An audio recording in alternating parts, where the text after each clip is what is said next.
আমার প্রাণপ্রিয় জনগণ ভাইয়ারা যারা আছেন, আমরা গরিব মানুষ যারা আছি তাদের কথা বলছি। দেখেন, আমরা গরিব মানুষ কতটা কষ্ট করি, প্রতিনিয়ত কিভাবে কষ্ট করি। দেখেন, সকালবেলা ঘুমেতে উঠে সারাদিন কাজকর্ম করিয়া দিন যায়, কাজ করিয়া ভাত খাই। কিন্তু কাজ করার ভিত্তিও আমরা কি করি, সংসার না চলার কারণে আমরা বিভিন্ন জায়গাতে ঋণ করি।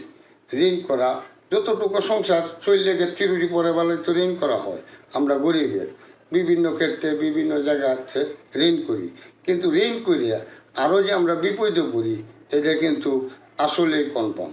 কারণ আমরা মনে করি কি জানেন, যিনি ঋণ করিয়া একটা জিনিস কিনিয়া আবার একটা রিক্সা কিনাম, একটা ওইটা করাম ব্যবসা করাম, কিন্তু আসলে আমরা যারা চালান নাই তারার কথা বলছি। কিন্তু যাদের চালান নাই তারা কিন্তু এই অল্প টাকা দিয়া একটা রিক্সা কিনিয়া কী করে, এই সমিতিতে টাকা লইয়া রিক্সা কিনে, ধরো 60,000 50,000 1 লাখ দিয়ে লইলেও একটা অটো রিক্সা কিনলো, কিনিয়া এটি চালাইতেছে আর কিস্তি দিতেছে, খাইতেছে। কিন্তু এই মধ্যে দেখেন কিছু না কিছু ত্রুটিও এখানে থাকে। কীভাবে থাকে দেখেন, আপনার ব্যাটারি ডাউন হয়ে যায় অটো রিক্সার, এবং বিভিন্ন রিক্সা কোন নষ্ট হয়ে যায়, ভাঙিয়া যায়, তখন কিছু না কিছু সপ্তাহ মিস পড়ে যায়। তখন মিস পড়লে ওই সমিতিরা কিন্তু মিস মানবে না, মানে কিস্তি দিতে হবে, মাসেরটা মাসেই দিতে হবে এবং সপ্তাহটা সপ্তাহে দিতে হবে। তখন কি করেন, আমরা গরিব মানুষ গিয়ে আরেকখানতে সুদি লই, মানে 10,000 টাকা যদি কিস্তি থাকে 1 লাখ টাকার, তখন 10,000 টাকা সুদি লই, 10,000 টাকার আবার লাভ আছে, এই জায়গায় নিয়ে ঢুকাই। কিন্তু এইভাবে গিয়ে দেখেন, আপনার আমরা গরিব মানুষ গিয়া কতটুকু পেঁচে পড়ে যাই। কারণ এই পেঁচটা যাতে আমরা না পড়ি, ওই সিস্টেম করে যদি রেনা না করে আমরা চলতে পারি, তাহলে আমাদের অনেক লাভ। কারণ কেন রেনাটা ভাই করবেন না, কারণ রেনা বেনা করা মানুষের একটা খুবই ক্ষতিকর।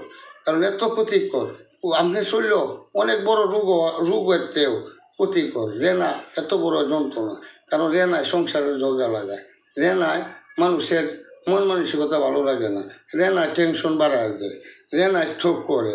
কারণ রেনায় যে এত বড় ক্ষতিকর, আপনারা যতটুকু পারেন রেনা ছাড়া কষ্ট করে চলবেন, 100টা কম খাইবেন, কিন্তু ঋণ করতে যান না। কারণ ঋণ করা বড় কঠিন, ঋণের যন্ত্রণা বড় বেশি।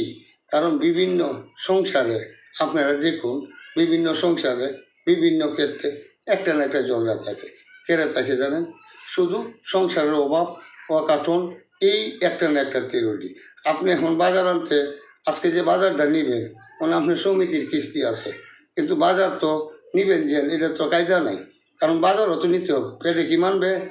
তবে যতক্ষণে আপনারা ঋণের জন্য ঘুরেন, ততক্ষণে কাজ করলে ও বিষয়ে আপনারা ঋণ লাগে না। কারণ কেন জানেন, আপনি যদি ঋণের লেগে 15 দিন ঘুরেন, 15 দিন কাজ করে দেবেন, তাহলেই আর যে কোনো কাজ করে ছোট হোক কাজে লিপ্ত থাকবেন। ছোট কাজ কিন্তু আপনার আমার লেগে ক্ষতিকর না। কারণ আমরা পেট বাঁচলে, আমি বাঁচলে সেন আমার ইজ্জত থাকবে, আমি না বাঁচলে কি আমার ইজ্জত থাকবে?